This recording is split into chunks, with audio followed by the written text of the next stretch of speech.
Hello students, आज की class में हम सृजन गद्य भाग चैप्टर 15 तौलिया एकांकीय उपेंद्रनाथ अश्क का।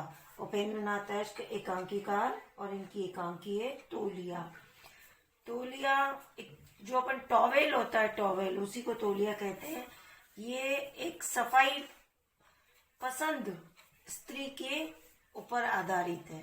तो देखिए, सबसे पहले जो ये तौलिया एकांकी है, ये पारिवारिक जीवन पर आधारित एक मनोवैज्ञानिक एकांकी है। मतलब मन के विज्ञान पर आधारित एक एकांकी है। इसके मुख्य पात्र है बसंत, चिंती, मधु, मंगला, सुरो। लेकिन इनमें सबसे ज्यादा मुख्य है बसंत और मधु। ये दोनों पति पत्नी है। तो इसमें मधु क्या है, सफाई पसंद है। मतलब उसको बहुत सफाई अच्छी लगती है। तो ये इन पूरे मतलब इनके इर्द गिर्द ये एकांकी घूमती है। तौलिया एकांकी में सफाई के प्रति मधु के प्रदर्शन पूर्ण यानी दिखावे वाला जो व्यवहार है, तथा बसंत के यथार्थ दृष्टिकोण यानी जो वास्तविक स्थिति है उसके प्रति जो नजरिया है उसको प्रस्तुत किया गया है। कहने का मतलब ये है कि मधु में इसको जो सफाई पसंद बताया गया है वो एक तरह से सनक कह सकते हो उसको आप, सनक की चरम सीमा पार कर दी है। तो चलिए सबसे पहले अपन उपेंद्रनाथ अश्क का जीवन परिचय देखेंगे। जन्म 1910, मृत्यु 1996। उर्दू में लेखन यात्रा मतलब उर्दू भाषा में इन्होंने लिखना शुरू किया था उपेंद्रनाथ अश्क ने। करने वाले उपेंद्रनाथ अश्क हिंदी में लेखन हेतु मुंशी प्रेमचंद की प्रेरणा से अग्रसर हुए। मतलब इन्होंने मुंशी प्रेमचंद की प्रेरणा से ये प्रभावित हुए। उसके बाद ये उन्हीं के बताए हुए रास्तों के आधार पर आगे बढ़े। मतलब ये वो उनके आदर्श है मुंशी प्रेमचंद उपेंद्रनाथ अश्क के। राष्ट्रीय आंदोलन के झंझावाती दौर में, मतलब जहाँ जूझ रहे होते राष्ट्रीय आंदोलन के झंझावाती जहाँ हमारा देश जूझ रहा है इन आंदोलन से, उस दौर में उनकी रचना धर्मिता का विकास हुआ। मतलब इनकी रचनाओं का विकास हुआ। उन्होंने कहानी, काव्य, नाटक, एकांकी, संस्मरण, आलोचना एवं अनुवाद इन सभी विधाओं में भरपूर कलम चलाई। मतलब सब कुछ लिखा इन्होंने, काव्य भी लिखे, अच्छे नाटक, एकांकी सब कुछ लिखे। नाटक एवं एकांकी विधा को नए आयाम माने नया मुकाम देने वाले अश्क जी ने जनजीवन में व्याप्त रूढ़िवादिता यानी पुरानी परंपरा, जड़ता यानी मूर्खता एवं आडंबरों यानी दिखावा पर निर्ममता पूर्वक प्रहार, मतलब बड़ी सख्ताई से, बड़ी कड़ाई से प्रहार करके मानसिक भावों व अंतर्द्वंदों यानी दिमाग में चल रहे जो भाव और अंतर्द्वंद यानी मन के अंदर जो अंतर्द्वंद चल रहा है का बखूबी चित्रण किया है। उन्होंने अपनी रचनाओं में किया है। उपेंद्रनाथ अश्क की प्रमुख रचनाएं गिरती दीवारें, शहर में घूमता आईना, गर्म राख, सितारों के खेल ये उपन्यास थे। 70 श्रेष्ठ कहानियां, जुदाई की शाम के गीत, काले साहब, पिंजरा ये कहानी है। लौटता हुआ दिन, बड़े खिलाड़ी, जय पराजय, स्वर्ग की झलक, भंवर ये नाटक है। अंधी गली, मुखड़ा बदल गया, चरवाहे ये एकांकी संग्रह। एक दिन आकाश ने कहा, प्रातः दीप जलेगा, बरगद की बेटी, उर्मिया ये काव्य है। मंटो मेरा दुश्मन, फिल्मी जीवन की झलकियां ये संस्मरण है। अन्वेषण की यात्रा, सह यात्रा तथा हिंदी कहानी एक अंतरंग परिचय ये आलोचना है। मतलब ये सारा इन्होंने साहित्य में क्या क्या लिखा ये सब इनकी रचना है। अब जो तौलिया हम एकांकी पढ़ेंगे उसका सार संक्षिप्त देख लीजिए। प्रस्तुत एकांकी तौलिये में शिष्टाचार, सभ्यता व तहजीब के नाम पर फैल रहे आडंबर यानी जो दिखावा फैल रहा है वो खोखलेपन को बखूबी अभिव्यक्त किया गया है। इस तौलिये में हमारी जीवन शैली में कृत्रिमता व दिखावटीपन पसरता जा रहा है। रिश्तों की प्रगाढ़ता शिथिल होती जा रही है। मतलब रिश्तों में दूरियां बढ़ती जा रही है। स्वच्छता व सलीका पसंदगी का दिखावा हमारी आत्मीयता पर बोझ स्वरूप है। इन दिखावों में रिश्तों की गर्माहट लुप्त होती जा रही है। सहजता एवं सरलता से जीवन जीने में जो खुशी एवं आनंद मिलता है वह अन्यत्र दुर्लभ है। जीवन का रहस्य बाईं या तड़क भड़क में नहीं बल्कि अंतर की दृढ़ता में है। तो यही इस एकांकी में बताया गया है पूरा। वैसे एकांकी के मुख्य पात्र ये मधु और बसंत पति पत्नी हैं। दोनों के संस्कार भिन्न हैं, दोनों अलग अलग परिवेश में पले हुए हैं। छोटी छोटी बात पर विवाद हो जाता है, मतलब जरा जरा सी बात पर इनका झगड़ा होता है। प्रभाव परिवार की शांति पर पड़ता है। बसंत, चिंती, मधु, मंगला, सूरो ये इसके मुख्य पात्र है, लेकिन बसंत और मधु इसमें मेन कैरेक्टर है। और स्थान नई दिल्ली, मतलब ये नई दिल्ली है। तो ये एकांकी जब रंगमंच पर प्रैक्टिकली की जाती है तो ये उसको फिर इन्होंने अपने शब्दों में यहाँ पर लिखा है। तो देखिए, नई दिल्ली, स्थान नई दिल्ली है। नई दिल्ली में रंगमंच पर ये एकांकी की जा रही है। पर्दा बसंत के ड्राइंग रूम में उठता है, मतलब बसंत ड्राइंग रूम में बैठा है, पर्दा उठता है स्टेज पर से, मतलब पर्दा हटता है। ड्राइंग रूम ना तो बहुत बड़ा है ना छोटा है जिसमें बसंत बैठा है, वो बस सजा हुआ भी नहीं है। बसंत एक 250 मासिक पाता है, इन्हें 250 रुपये महीने तनख्वाह पाता है केवल। पर नई दिल्ली के 250, लेकिन वह फर्म का मैनेजर है।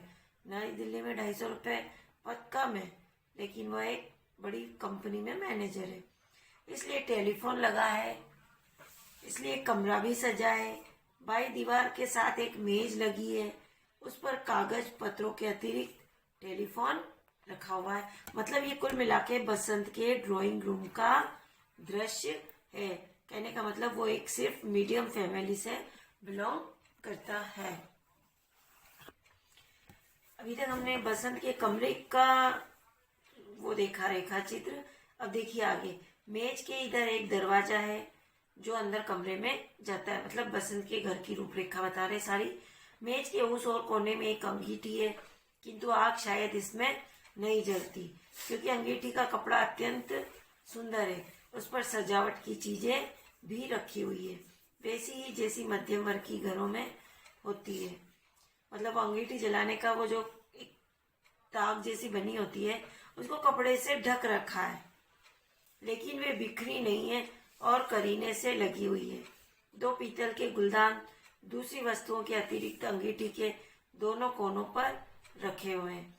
इसी अंगीठी के कपड़े की लंबी झालर को छूता हुआ एक रेडियो सेट नीचे एक छोटी सी मेज पर रखा है, जिसके मेज पोश का डिजाइन अंगीठी के कपड़े से मैच करता है और मधु की सुरुचि का पता देता है कि मतलब मधु को किन चीजों में रुचि है। मतलब घर को बड़ा व्यवस्थित और करीने से सजा रखा है, तो इससे ये साफ पता चलता है कि मधु सफाई पसंद है, उसको घर में सामान बिखरा हुआ पसंद नहीं है। जो चीज जहाँ पड़ी है वहाँ उसे बड़े तरीके से रखना उसे पसंद है। अंगीठी के ऊपर दीवार पर एक कैलेंडर लटक रहा है, जिससे कि मेज पर बैठे हुए व्यक्ति के एन सामने पड़े हैं। एनक, एनक कैलेंडर को एक नजर देखने से मालूम होता है कि नवंबर का महीना है। ये सब कुछ मतलब बसंत और मधु के घर का हाल है जो शब्दों के थ्रू बयान किया जा रहा है। अंगीठी के बराबर एक दरवाजा है जो रसोई में जाता है। इस दरवाजे से जरा हटकर सामने की दीवार के साथ एक बेंत के कोच का सेट है। इसके आगे एक तिपाई पड़ी है। सेट की गद्दियां सुंदर और सुरुचि पूर्ण है और तिपाई का कवर अंगीठी के कपड़े से मैच करता है। ये सोफा सेट, मतलब एक सिंपल सा सोफा सेट की बात हो रही है यहाँ पे। सामने दीवार के बाईं ओर कोच से जरा हटकर एक दरवाजा है जो स्नान गृह को जाता है, यानी बाथरूम। बाईं दीवार के साथ श्रृंगार की मेज लगी है, जिससे बसंत और मधु दोनों अपने टॉयलेट का काम ले लेते हैं। इसके ऊपर खूंटियों पर तौलिए टंगे हैं। मेज के दोनों ओर 1-2 कुर्सियां पड़ी है। दाईं दीवार में इधर को एक दरवाजा है जो बाहर आता है। पर्दा उठते समय हम वसंत को श्रृंगार की मेज पर बैठे हजामत बनाते दिखते हैं। ये सारा हाल अभी बसंत और मधु के घर का बता दिया कि अंदर क्या क्या है, कौन कौन सी चीजें कहाँ पड़ी है, कैसे रखी गई है, कहाँ पर्दे हैं, किधर कमरा है, किधर रसोई है, उसका पूरे घर का यहाँ पर हालचाल बयां कर दिया है। और अब जैसे ही पर्दा हटता है वैसे ही हम बसंत को श्रृंगार की मेज पर शेविंग करते हुए देखते हैं। वास्तव में वह हजामत बना चुका है और तौलिए से मुंह पोंछ रहा है। तभी रसोई के दरवाजे से स्वेटर बुनती मधु आती है। अब ये एकांकी में इनकी आपस में संवाद शुरू हो जाता है। मधु, या फिर आपने मदन का तौलिया उठा लिया? मैं कहती हूँ आप। बसंत, मुंह पोंछते पोंछते रुक कर, ओह यह कमबख्त तौलिए, मुझे ध्यान ही नहीं रहता। बात यह है कि मदन के तौलिए छोटे हैं और हजामत हंसता है। मतलब मदन हंसकर कहता है कि मदन के तौलिए, मतलब बसंत हंसकर कहता है कि मदन के तौलिए छोटे हैं और ये हजामत, मतलब हजामत बनाने के बाद छोटे तौलिए से पहुंचने में आसानी रहती है। मधु चिढ़कर, और हजामत के तौलिए कैसे हैं? जी जरा आंख खोलकर देखिए, हजामत के तौलिए कितने रंगीन हैं। बीसियों तो धारियां पड़ी हुई है उनमें, और मदन के कितने सादे। और बसंत, लेकिन रोएदार तो है। मतलब दोनों मदन और मदन के तौलिए को लेकर आपस में चर्चा कर रहे हैं। मधु व्यंग से, दोनों है जी, आंखें बंद करके आदमी दोनों का अंतर बता सकता है। मैं कहती हूँ। बसंत निरुत्तर होकर, ये मतलब जो कोष्टक में चीजें दी होती है ये एक्सप्रेशन होते हैं, वास्तव में मेरा ध्यान दूसरी ओर था। लाओ मुझे हजामत का तौलिया दे दो। कहाँ है? मुझे दिखाई नहीं दिया। मधु खूटी पर टंगा तौलिया उठाकर, यह तो टंगा है सामने, फिर भी। बसंत, मैंने ऐनक उतार रखा है और ऐनक के बिना तुम जानती हो हमारी दुनिया। खिसियानी हंसी हंसता है। मधु जी, आपकी दुनिया जाने आप किस दुनिया में रहते हैं। अब तो ऐनक नहीं, ऐनक हो तो कौन सा आपको कुछ दिखाई देता है। मुंह फुला धम से कोच में धस जाती है और चुपचाप स्वेटर बुनने लगती है, मतलब उस सोफे पर बैठ जाती है। बसंत हजामत का सामान रखता है, फिर अचानक उसकी ओर देख कर, चलिए अब देखिए आगे। बसंत, तुमने फिर मुंह फुला लिया, नाराज हो गई हो? मधु व्यंग से हंसकर, नहीं मैं नाराज नहीं हूँ। अब ये तौलिए को लेकर इनके आपस में बहस चल रही है। मधु, क्या है कि सब जितने घर में मेंबर है सबके अलग अलग तौलिए रखे हुए हैं, और बसंत जो है उसको जहाँ जिस समय जो मिलता है वो उसी से अपना काम चला लेता है। तो बसंत, तुम्हारा ख्याल है कि मैं इतना मूर्ख हूँ जो यह भी नहीं पहचान सकता? मधु उसी तरह हंसकर, मैं कब कहती हूँ। बसंत सामान वैसे ही छोड़कर कुर्सी को उसकी ओर घुमाते हुए, मैंने तुमसे कितनी बार कहा है कि अपने भावों को छिपा लेने की निपुणता तुम्हें प्राप्त नहीं है। कहने का मतलब ये कि मधु का मुंह चढ़ गया और बसंत को उस चीज का एहसास हो गया। तो बसंत कह रहा है कि तुम अपना गुस्सा और अपने चेहरे के भाव छिपा नहीं सकती। तुम्हारी उपेक्षा, तुम्हारा क्रोध, तुम्हारी समस्त भावनाएं तुम्हारी आकृति पर प्रतिबिंब हो जाती है, मतलब ये सब तुम्हारे चेहरे पर दिख जाता है। तुम्हें मेरी आदतें बुरी लगती है, पर मैंने तुम्हें अंधेरे में नहीं रखा।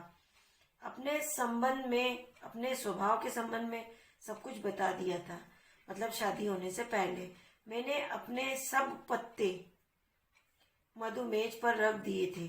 उसी तरह व्यंग से हंसकर, मैं कब इनकार करती हूँ, सब पत्ते मतलब अपने बारे में सब कुछ बता दिया था। देखिए यहाँ पर एक क्वेश्चन बनता है कि प्रस्तुत एकांकी में किस प्रकार के व्यक्ति के स्वभाव और उसकी कमजोरियों पर व्यंग किया गया है। प्रस्तुत एकांकी में किस प्रकार के व्यक्ति के स्वभाव और उसकी कमजोरियों पर व्यंग किया गया है। यहाँ पर एक क्वेश्चन रेडी करेंगे आप, और इसमें किस प्रकार का व्यक्ति यानी फैशन परस्त व्यक्ति के स्वभाव और उसकी कमजोरियों पर व्यंग किया गया है। तो आप इसको पूरे पैराग्राफ को एक्सप्लेन करेंगे इस आंसर में। कहने का मतलब इस पैराग्राफ में मधु को फैशन परस्त बताया। चलिए आगे। बसंत, तुम्हारी यह हंसी कितनी विषैली है, इसी तरह विष घोल घोल कर तुमने अपने स्वास्थ्य का सत्यानाश कर लिया है। मधु चुप रहती है। बसंत, मैं तुम्हें किस प्रकार विश्वास दिलाऊं कि मैं स्वयं सफाई का बड़ा भारी समर्थक हूँ। मधु हंसती है, इसमें क्या संदेह बसंत, और मुझे स्वयं गंदगी पसंद नहीं। मधु सिर्फ हंसती है। बसंत, पर मैं तुम्हारी तरह अरिस्टोक्रेटिक यानी कुलीन रईस यानी अच्छे पैसे वाले वातावरण में नहीं पला, और मुझे नजाकतें नहीं आती। हमारे घर में सिर्फ एक तौलिया होता था और हम 6 भाई उसे काम में लाते थे। मधु, आप मुझे अरिस्टोक्रेट कहकर मेरा उपहास करते हैं। मैं कब कहती हूँ 10-10 तौलिए हो। बसंत, 10 और किस तरह होते हैं? नहाने का अलग, हजामत बनाने का अलग, हाथ मुंह पोंछने का अलग, और फिर तुम्हारे और मदन के।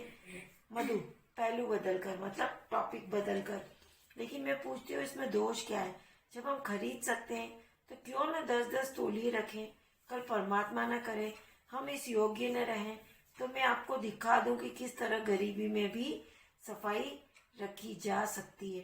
तौलिए न सही, खादी के अंगोछे सही, कुछ भी रखा जा सकता है, लेकिन जिस तौलिए से किसी दूसरे ने बदन पोंछा उससे किस प्रकार कोई अपना शरीर पोंछ सकता है? पसंद, मैं कहता हूँ हम 6 भाई एक ही तौलिए से बदन पोंछते रहे। मधु, लेकिन बीमारी? पसंद, हम में से कभी किसी को कोई बीमारी नहीं हुई। मधु, पर चर्म रोग? पसंद, तुम्हें और मदन को तो कोई बीमारी नहीं, और फिर रोग इस तरह नहीं बढ़ता। रोग बढ़ता है कमजोरी से। जब हमारे शरीर में रोग से लोहा लेने वाले लाल कीटाणु कम हो जाते हैं तब चूहा सेदन शाह की बात जानती हो? मधु, चूहा सेदन शाह, यहाँ पे भी क्वेश्चन रेडी होता है कि मतलब हमारे रोग, मतलब हमारे शरीर पर रोग कैसे बढ़ता है, मतलब रोग किस तरह से बढ़ता है। चूहा सेदन शाह की बात जानती हो? मधु, चूहा सेदन शाह, शिकार करने के विचार से कुछ अफसर चूहा सेदन शाह गए। उनमें अमेरिका के रॉक फेलर ट्रस्ट, चूहा सेदन शाह यहाँ पे स्थान का नाम है, के कुछ डॉक्टर भी थे। लंच के समय उन्हें पानी की आवश्यकता पड़ी। बेरे यानी वेटर, बेरे ने आकर बताया कि गांव में कोई कुआं नहीं, लोग जोहड़ का पानी पीते। जोहड़ यानी एक खड्डा होता है मिट्टी का, गंदा सा, उसमें पानी भरा। डॉक्टरों को विश्वास न आया क्योंकि जोहड़ का पानी मैला चिकट था। ऐसी कोई ही बीमारी होगी जिसके कीड़े उस पानी में न हो। और चूहा सेदन शाह के जाट हष्ट पुष्ट लंब तड़ंगे, मतलब चूहा सेदन शाह के जो जाट लोग हैं वो हट्टे खट्टे लंबे तड़ंगे सब स्वस्थ है, जबकि वो उस जोहड़ का पानी पीते हैं जहाँ पर जिसका पानी मेला और चिकट है। तो डॉक्टर को सुनकर इतना आश्चर्य हुआ कि यहाँ के लोगों को बीमारी नहीं हुई, मतलब विश्वास ही नहीं हुआ। मधु, तो क्या आप चाहते हैं हम जोहड़ का पानी पीना शुरू कर दें? हंसती है। बसंत उठकर कमरे में घूमता हुआ, तुम इस बात पर अपनी विषाक्त हंसी बिखेर सकती हो। उसके सामने रुककर, तुम्हें मालूम हो कि अमेरिका के डॉक्टर नहीं वही रहे। एक जाट के रक्त का उन्होंने विश्लेषण किया। मालूम हुआ कि उसमें रोग का मुकाबला करने वाले लाल कीटाणु रोग की मदद करने वाले कीटाणुओं से कहीं ज्यादा है। तब उन्होंने वहां के लोगों की खुराक का निरीक्षण किया।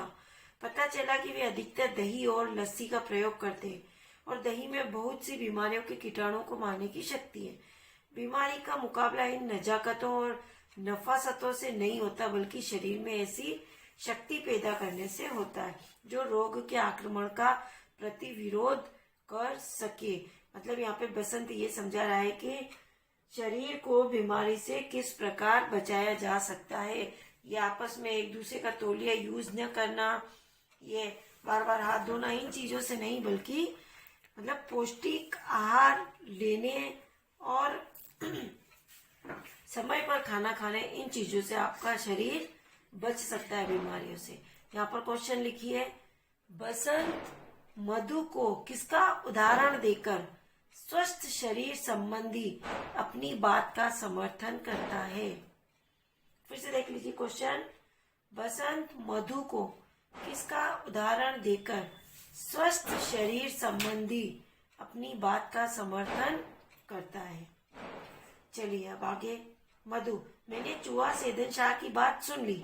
मैले तौलिए से शरीर में लाल कीटाणु फैले या सफेद, मुझे इससे मतलब नहीं। मैं तो इतना जानती हूँ कि बचपन ही से मुझे सफाई पसंद है। मामा जी। बसंत, मेज के कोने का सहारा लेकर तुमने फिर अपने मामा और मौसा की कथा छेड़ी। माना वे विलायत हो आए, किंतु इसका यह मतलब तो नहीं कि जो वे कहते हैं वह वेद वाक्य है। उस दिन तुम्हारे मौसा आए थे, उन्होंने हाथ धोए तो मैंने कहीं भूल से तौलिया पेश कर दिया। मधु के पास जाकर उन्होंने दांत निपोड़ दिए, मतलब दांतों को बीचने लगे। नकल उतारते हुए, मैं किसी दूसरे के तौलिए से हाथ नहीं पोंछता, और वे अपने रुमाल से हाथ पोंछने लगे। मैं पूछता हूँ, अगर वे उस तौलिए से हाथ पोंछ लेते तो उन्हें कौन सी बीमारी चिमट जाती। मधु, अब यह तो। बसंत, और तुम्हारे मामा जी? वापस जाकर फिर मेज पर बैठ जाता है। मतलब बसंत मधु के परिवार वालों के बारे में बता रहे हैं कि वो सारे भी इसी तरह से सफाई के प्रति सनक हैं। तुम्हारे जाने के बाद एक दिन मैं उनके वहां गया, रात वहीं रहा। दूसरे दिन मुझे सीधे दफ्तर आना था। कहने लगे हजामत यहीं बना लो। मैंने कहा मैं एक दिन छोड़कर हजामत बनाता हूँ, मुझे कोई ऐसी जरूरत नहीं। जब उन्होंने अनुरोध किया तो मैंने कहा अच्छा बनाए लेता हूँ।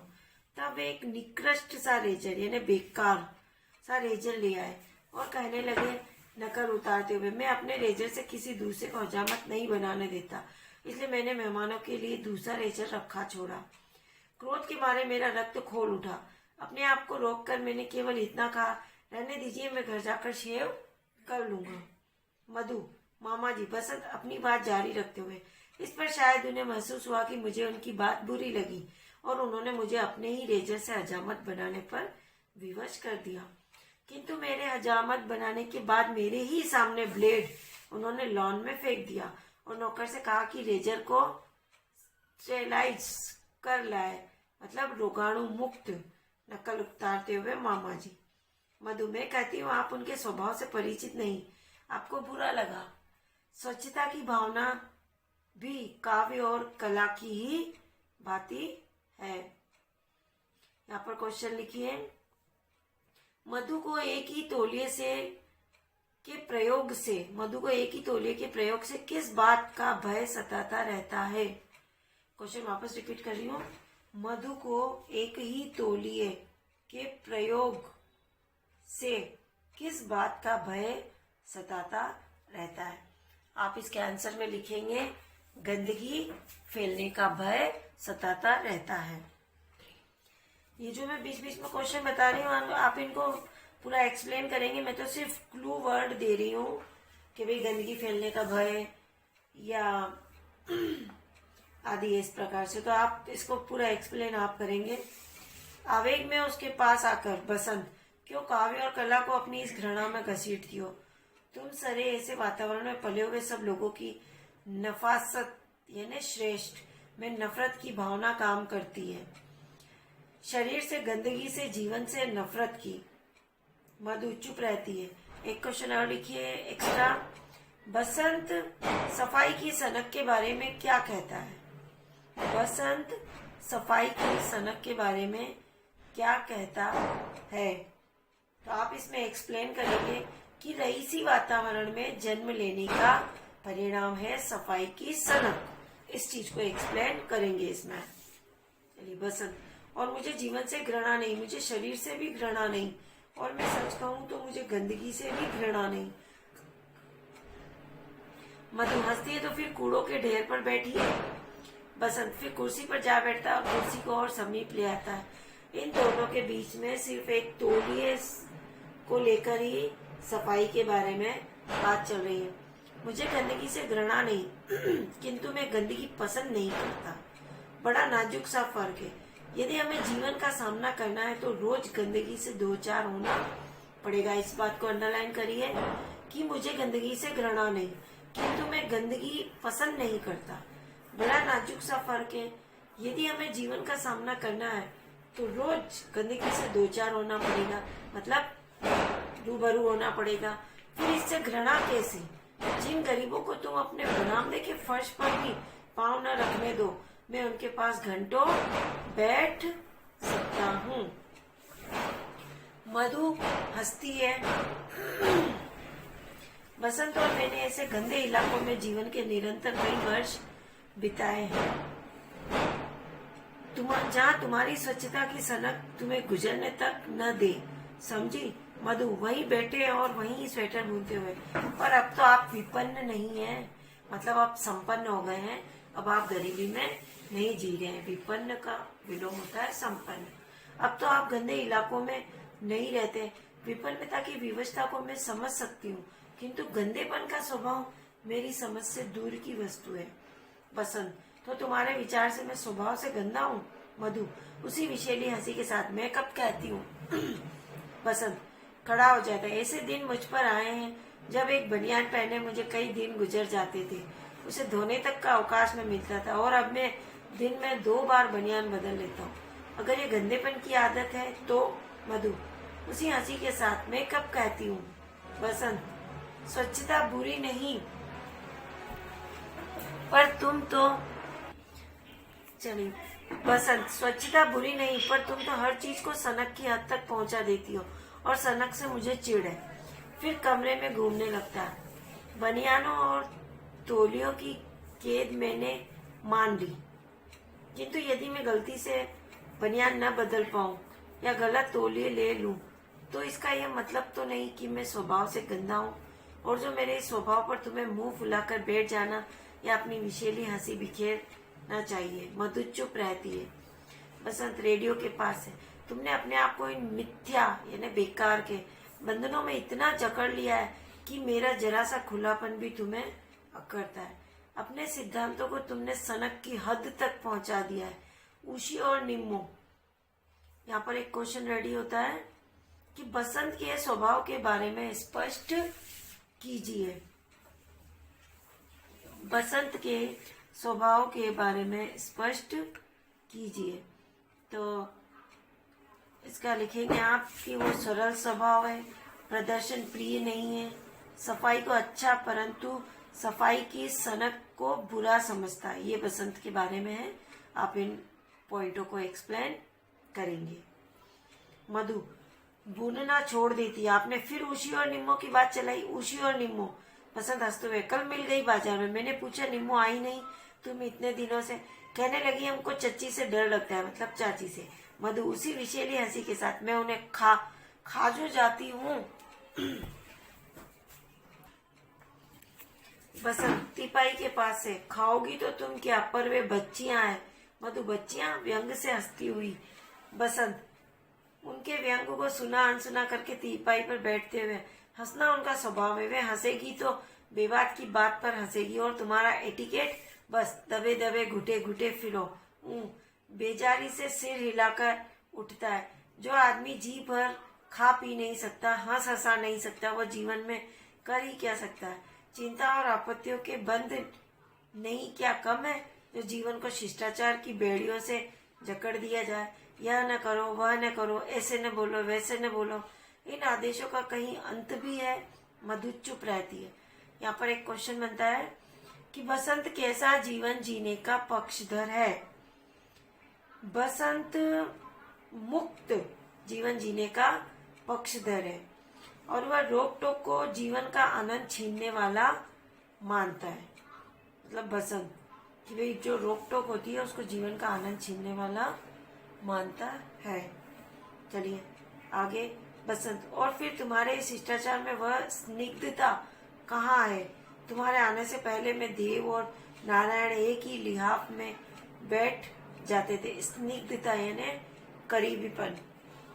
जरा कल्पना तो करो, सर्दियों की सुबह या शाम एक ही चारपाई पर, एक ही रजाई, घुटनों पर ओढ़े 4-5 मित्र बैठे हैं, गप्पे चल रही है, सुख दुख की बातें हो रही है, वही चाय आ जाती है, साथ साथ बातें होती है, साथ साथ चुस्कियां लगती है।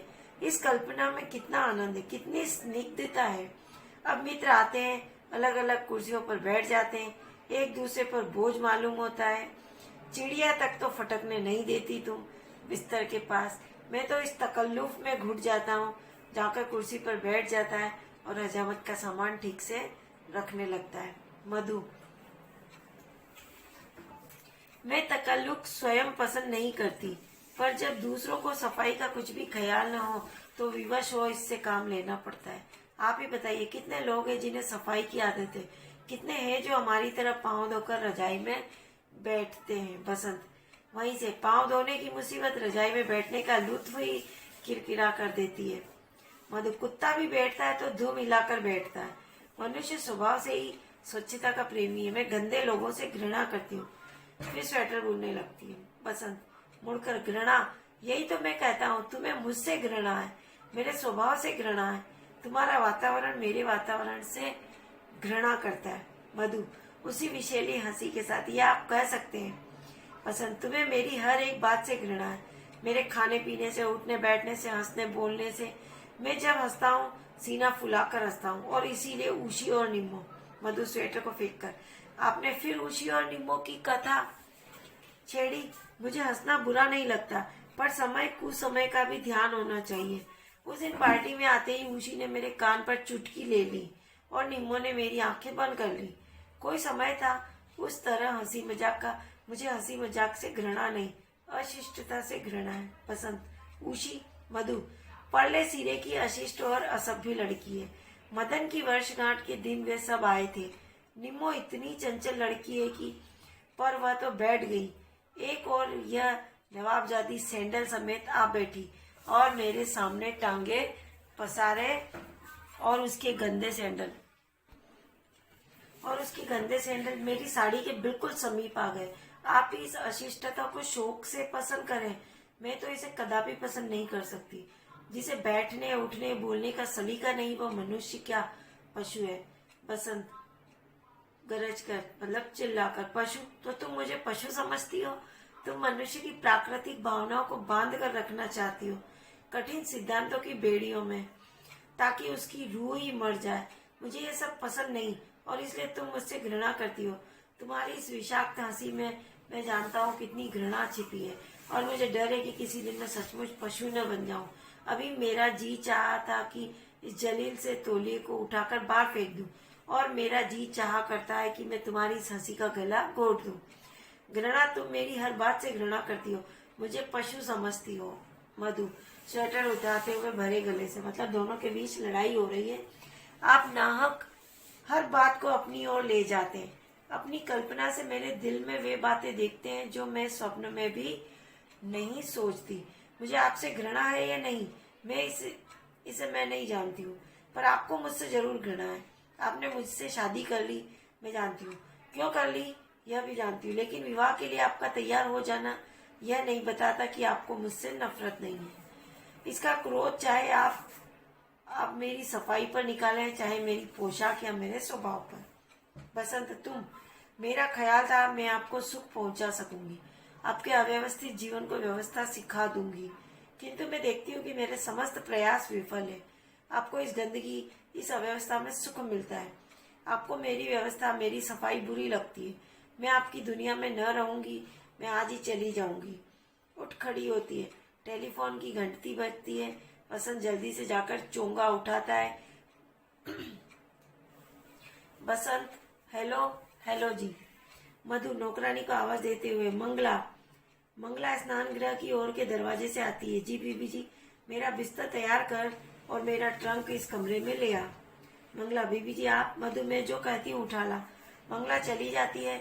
बसंत जी, बहुत अच्छा कहते हुए चोंगा रख देता और हंसता हुआ आता है। मैं कहता हूँ तुम अपना सामान बांधने की सोच रही हो, पहले मेरा सामान तो ठीक कर दो। मुझे पहली गाड़ी से बनारस जाना है, अभी साहब ने आदेश दिया है, अपना सामान बाद में बांधना। हंसता है। पर्दा गिरता है, मतलब पर्दा हटने के बाद ये उन दोनों के बीच में इतनी बहस चली, मतलब लाइव टेलीकास्ट। अब पर्दा गिर जाता है, मतलब अब दूसरी बार अब दूसरा हिस्सा इसका चालू होता है, दूसरा पार्ट। कुछ क्षण बाद पर्दा फिर उठता है। कमरा वही है, सामान भी वही है, सिर्फ इतना अंतर है कि जहाँ मेज थी वहाँ एक पलंग बिछा और टेलीफोन उसके सिराने एक टीपाई पर रखा है। मेज ड्रेसिंग टेबल की जगह चला गया और श्रृंगार की मेज अपनी कुर्सी के साथ दाएं कोने में सरक गई। अब जैसे बसंत जा चुका है ना ऑफिस के काम से बाहर, तो अब उसके बाद का पार्ट है कि अब मधु अकेली बची। उसके बाहर चले जाने के बाद उसने घर को वापस सही तरीके से व्यवस्थित करा है और अब अनमने मन से बैठी है। पलंग पर मधु लिहाफ, लिहाफ यानी रजाई, घुटनों पर लिए दीवार के सहारे, अन्य मनस्क मतलब अनमने मन से, बेरुखे मन से आधी बैठी आधी लेटी है। कुछ क्षण बाद वह कैलेंडर की ओर देखती है। उसकी दृष्टि का अनुसरण करते ही मालूम होता है कि जनवरी का महीना है और नया साल चढ़ गया है, जिसका मतलब यह है कि मधु को हम 2 महीने बाद देख रहे हैं। मतलब ये पार्ट 2 महीने बाद प्ले किया जा रहा है। बाहर का दरवाजा खुला है और तीखी हवा अंदर आ रही है। लिहाफ को कंधों तक खींचते हुए मधु नौकरानी को आवाज देती है, मंगला मंगला। लेकिन आवाज इतनी हल्की है कि शायद मंगला तक नहीं जाती। मधु रजाई लेकर लेट सी आती है। कुछ क्षण बाद मंगला स्वयं ही आती है। मंगला, बीबी जी ये आप उदास उदास क्यों है? मधु लेटे जरा सिर उठाकर। मंगला, है किवाड़ बंद कर दो, बर्फ सी हवा अंदर आ रही है। मंगला, किवाड़ बंद करते हुए, मेरी बात का उत्तर नहीं दिया आपने बीबी जी। मधु, यूं ही कुछ तबीयत उदास है मंगला। मतलब उसको गए हुए 2 महीने हो गए बसंत को, और ये 2 महीने के बाद का दृश्य है। मंगला, कोई पत्र आया बाबूजी का? मधु, आया था, शायद आज कल में आ जाए। मंगला, तो फिर? मधु विषाक्त से हंसकर, तबीयत कुछ भारी भारी सी है, शायद सर्दी के कारण। दरवाजे पर दस्तक होती है। मधु, जरा उठकर, कौन? सुरो, बाहर से दरवाजे तो खोलो। मधु बैठकर, मंगला जरा किवाड़ खोलना। मंगला दरवाजा खोलती है। सुरो और चिंती आती है। ये मधु की सहेलियां है। मधु रजाई परे करके, अरे सुरो, चिंती, तुम यहाँ कैसे? आज ही सवेरे यहाँ उतरी हैं। माता जी प्रयाग जा रही थी। सरिता बहन का ख्याल था कि दिल्ली भी देखते चले। चिंती ने कहा। मधु, ठहरी कहाँ हो? चिंती, कनाट पैलेस में मलिक चाचा जी के यहाँ। देर से उनका अनुरोध था